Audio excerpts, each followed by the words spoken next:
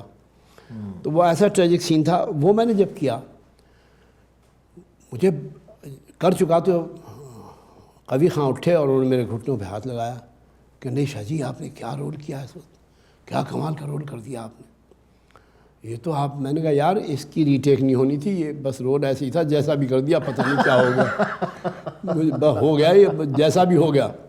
دوسرے دن میں گیا تو وہاں میرے ایک بینکر فرینڈ تھے, وہ کھڑے ہو گئے, چائے لاؤ, کافی لاؤ, یہ لاؤ, وہ لاؤ. میں نے کہا خیریت ہے؟ کہنے لگے آپ یہ بتائیے کہ اس پورے سینیریو میں آپ انٹر کیسے ہوئے اور نکلے کیسے باہر؟ تو بڑا خطرناک سینیریو تھا. پھر BBC سے گلزار جو ڈائریکٹر ہیں انڈیا کے, انہوں نے میرا نام لے کر انٹرویو میں کہا کہ پاکستان میں ایک ٹیلنٹ ہے باقر علی کے نام سے, اس نے گھنٹی میں ایک رول کیا اور وہ رول اتنا اوریجنل تھا کہ میں آپ لوگوں کو کیا بتاؤں. اس نے اتنی تعریفیں کی وہاں گلزار نے, تو میرے لیے تو پرائڈ آف پرفارمنس ہو گیا نا وہ. سر آپ ہمارا فخر ہیں, آپ ہمارا مان ہیں, اور خدا کرے ہماری یوتھ کو آپ کی صحبت رہے. الہی آمین, الہی آمین, آمین آمین. آپ کا بے انتہا شکریہ, اور میری خواہش ہے کہ ہمارے ویورز کے ساتھ آپ کا ساتھ ضرور رہے. میری خواہش بھی اور میری دعا بھی. میں آپ کے ساتھ ہوں, ہر وقت ہوں, ہر خدمت کے لیے حاضر ہوں. میری زندگی کا موٹیو ہی جو ہے وہ خدمت کرنا ہے. بہت شکریہ. ہم پروگرام کا اختتام اپنے بیٹے کی اسی دھن پہ کریں گے. آپ کی سائے میں آپ کی وہ کہتے ہیں نا آپ کی موجودگی میں وہ بچہ انشاءاللہ will be a great actor. جی بیٹا ہو جائے پھر دھن.